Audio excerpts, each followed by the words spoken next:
ادع إلى سبيل ربك بالحكمة والموعظة الحسنة وجادلهم بالتي هي أحسن إن ربك هو أعلم بمن ضل عن سبيله وهو أعلم بالمهتدين.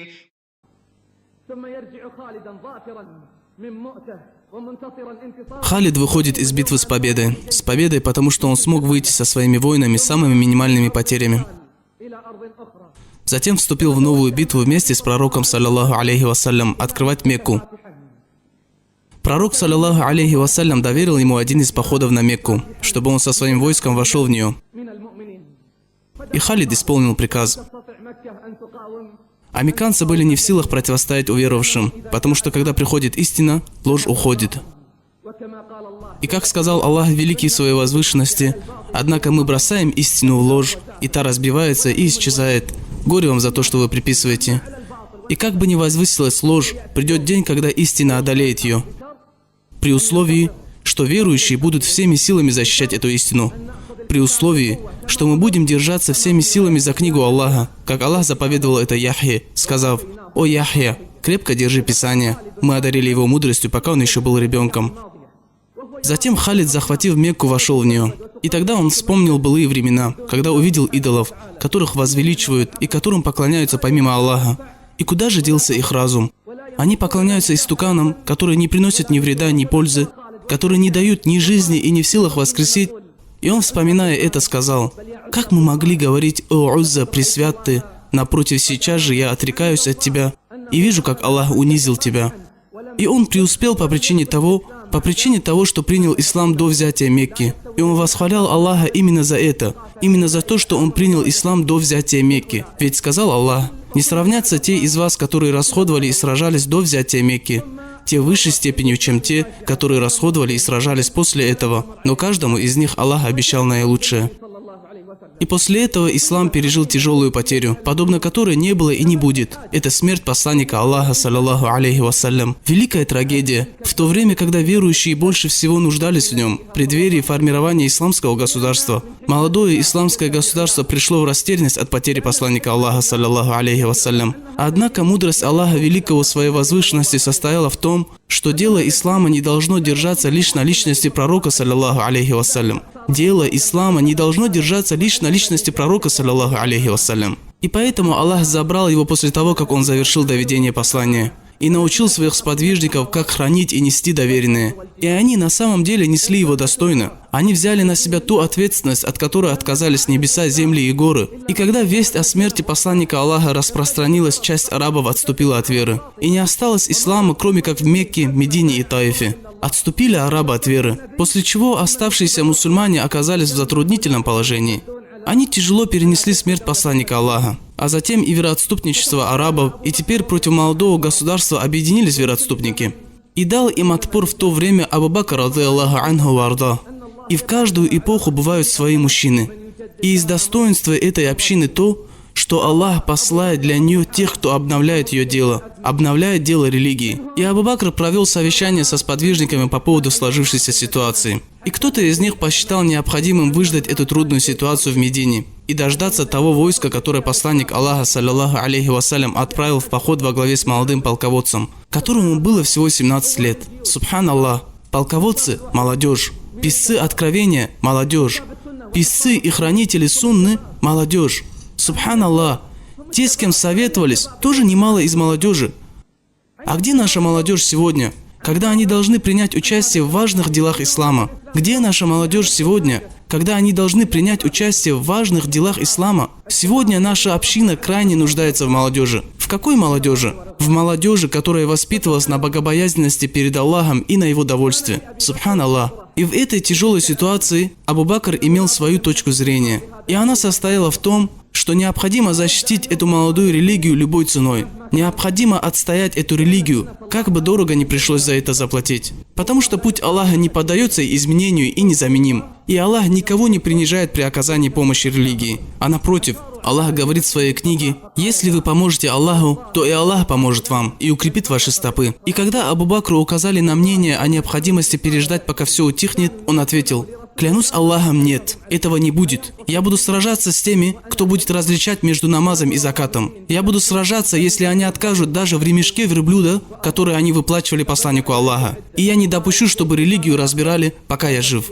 И Аллах спас эту религию посредством Абу Бакра, рады Аллаху анху варда. И тогда Абу Бакр начал готовиться к походу, сказав: отряд Усамы выйдет на поход, а остальные ждите в мечети и готовьтесь к выходу. И Абу Бакр вышел вместе с ними, чтобы вдохновить их и придать серьезность и важность делу, чтобы мусульмане видели, что дело значительное и принципиальное. И в первых боях они добились победы, и Абу Бакр вернулся в Медину, чтобы вновь подготовившись выступить. И сказал Али и старший из сподвижников: «О Абу Бакр, мы говорим тебе то, что тебе говорил пророк, саллаллаху алейхи вассалям, в день Ухуда. Не заставляй нас горевать по причине тебя. Не заставляй нас горевать по причине тебя». И когда его уговорили, он остался в Медине вынужденно, но вручил знамена и отправил сподвижника во все стороны арабского полуострова. И пока войско не тронулось, он сказал: «Я слышал, как пророк, саллаллаху алейхи вассалям, говорил: прекрасный раб Халид ибн аль-Валид и прекрасный брат Халид ибн аль-Валид, он меч из мечей Аллаха, которым Аллах наказал неверных».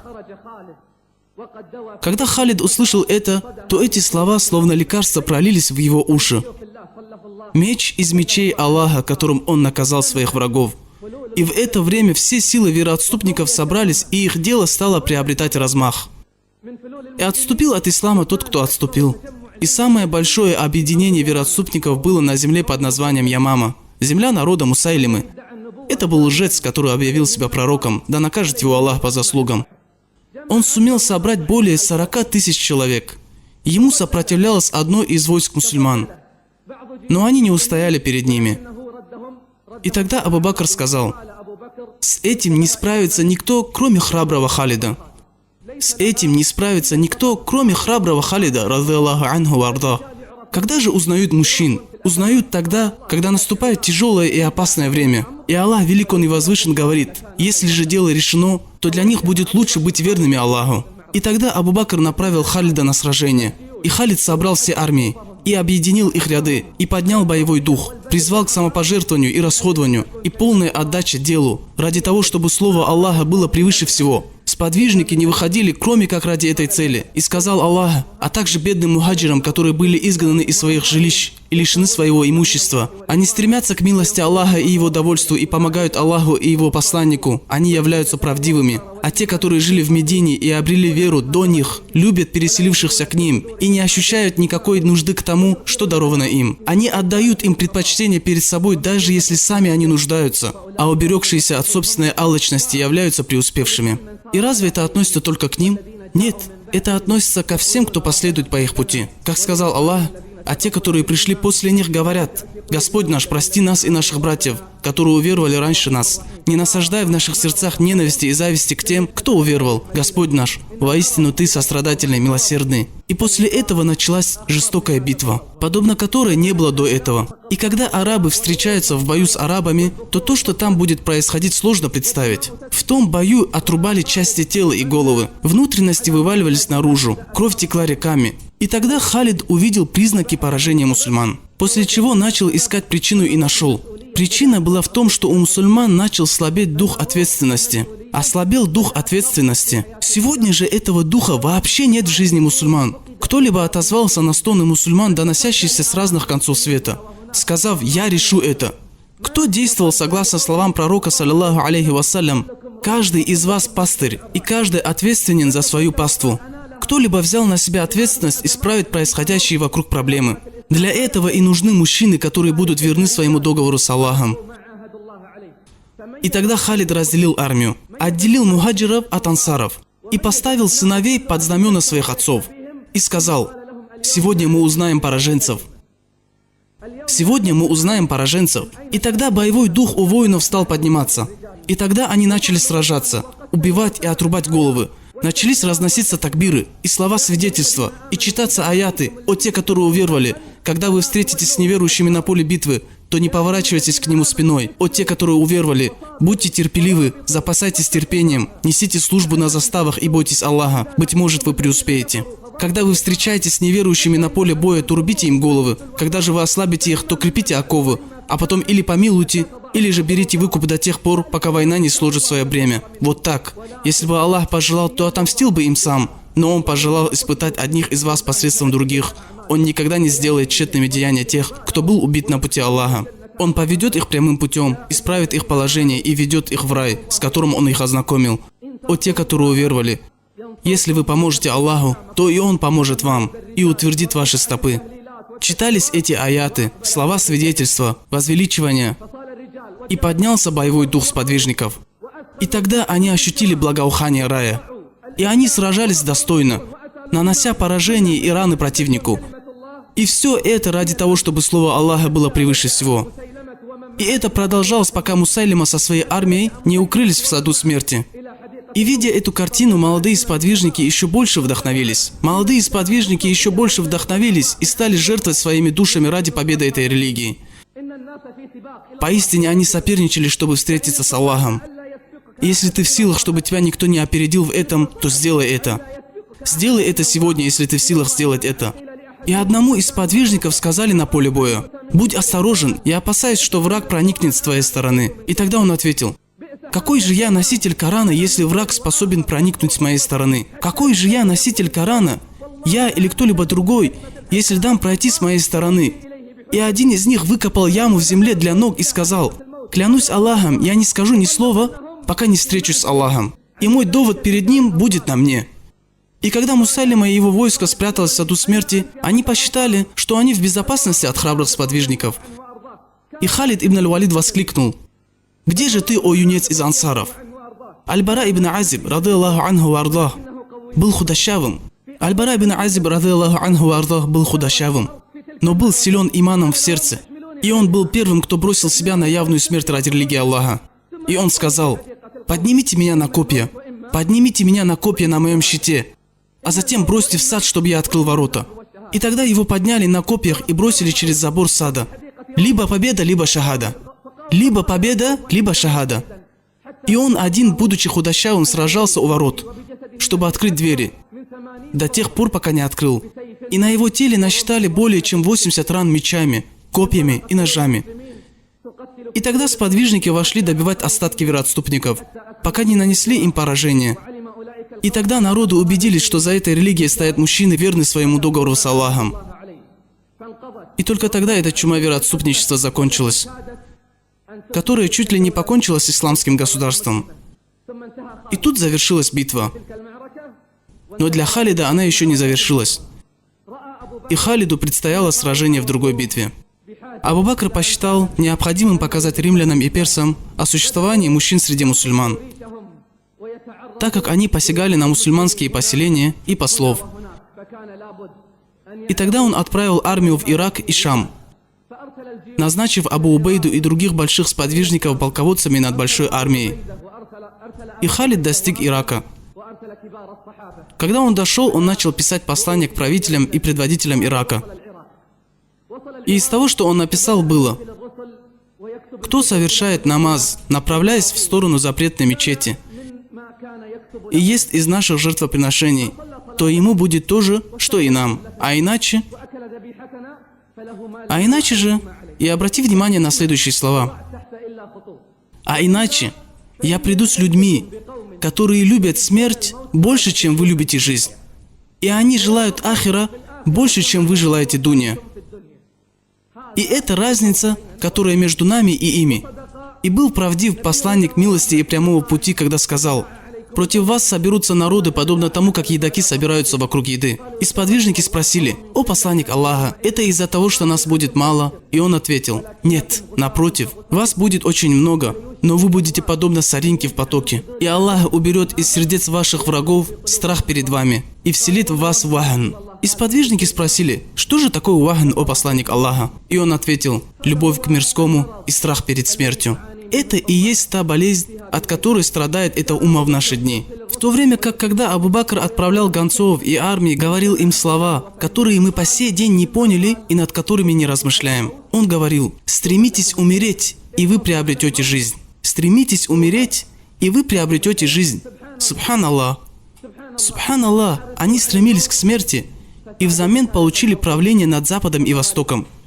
И Халид начал успешно завоевывать Ирак, начиная от Затуль-ас-Салясиль, заканчивая самыми окраинами Ирака.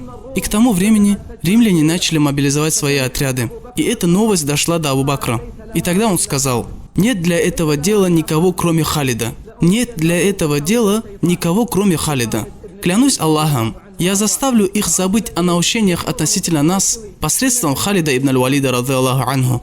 И тогда он отправил гонца с письмом, приказывая Халиду отправиться из Ирака в Шам. И когда письмо дошло до Халида, он преодолел расстояние от Ирака в Шам за короткое время, что еще никому не удавалось, подготовившись к самопожертвованию и полной самоотдаче, какова бы ни была цена.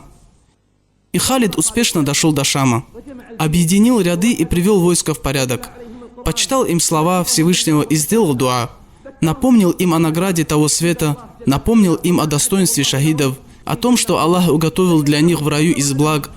Он напомнил им про их договор с Аллахом, о том, что они продали свои души, и Аллах купил их у них взамен на рай. И как велика эта сделка – быть верным договору с Аллахом и держать обещание перед Ним. И кто более верен своему обещанию, кроме Аллаха? Как сказал Аллах, таково обещание Аллаха, и Аллах не нарушает своего обещания. И Халид напомнил им об Аллахе и сказал: «Это день из дней Аллаха. Сражайтесь только ради Аллаха. Сражайтесь только ради Аллаха. Будьте искренними и стремитесь к вечной жизни, и не желайте власти этим сражением». И он призвал их, чтобы они не стремились к власти, и сказал им: «Власть между нами, и каждый из нас ее получит, когда придет день». И они подумали, что битва затянется надолго, на очень долго. Представь эту картину, да хранит тебя Аллах. Громадная армия из неверующих, численностью более 140 тысяч. А с другой стороны, по сравнению с ними, маленький отряд, который не превышает 30-40 тысяч человек. Но сердца их переполнены верой. Вечером, читая суру Анфаль, выстаивали молитвы ночью. Читая суру Анфаль, готовились и пополнялись стойкостью для самопожертвования. Ведь Аллах обещает стойкость и помощь, если они будут смиренны. Как сказал Аллах: «Вот вы попросили своего Господа о помощи, и Он ответил вам: я помогу вам 1000 ангелов, следующих друг за другом. Если у них будут бомбы, пушки и танки, то нас же Аллах поддержал посредством Исрафиля, Микаила и Джабраиля. То нас поддержал Аллах своими ангелами, которые сражаются наряду с верующими. И что же сделают они с войском Аллаха?» Махан, один из полководцев неверных, он увидел в лицах сподвижников храбрость и смелость. И он задумал избежать кровопролития. И он сказал: «Можем ли мы поговорить ради избежания кровопролития?» И тогда Халид встретился с Маханом, и они встретились, и между ними состоялся диалог. И Махан начал и сказал: «До нас дошло, что вас не вывело из домов, кроме как бедность, голод и нужда. Если вы хотите, мы можем дать вам еду, одежду и каждому по 10 динаров золотых. Также дать каждому из вас по верховому животному. И если хотите, вы можете прийти в следующем году за тем же самым». И он попытался подорвать величие мусульман. И едва ли это удастся, ведь это величие, которое исходит из слов Аллаха. И едва ли это удастся, ведь это величие, которое исходит из слов Аллаха и пророческого света. И тогда Халид сказал ему: «Клянусь Аллахом, мы не пришли сюда за едой или за питьем, или из-за бедности, но мы народ, который любит пить кровь. И до нас дошло, что кровь римлян самая вкусная, и лишь из-за этого мы пришли сюда». Затем Халид воскликнул «Такбир», и прокричали «Такбир» мужчины. Затем Халид воскликнул «Такбир», и прокричали «Такбир» мужчины. Затем начался жестокий бой. Мечи рубили головы неверующих. Как сказал Аллах: «Вот твой Господь внушил ангелам: я с вами, укрепите тех, которые уверовали. Я же вселю ужас в сердца тех, которые не веруют». И начали проявляться признаки самопожертвования среди сподвижников. И один из мужчин сказал: «О Абу Убайда, я решительно хочу получить шахаду. Я решительно хочу получить шахаду. Хочешь ли ты, чтобы я что-либо передал пророку, саллаллаху алейхи вассалям?» И тогда Абу Убайда сказал: «Передай посланнику Аллаха, саллаллаху алейхи вассалям, от меня салам, и скажи ему: поистине мы нашли то, что Аллах обещал истиной. Передай посланнику Аллаха, саллаллаху алейхи вассалям, поистине мы нашли то, что Аллах обещал истиной».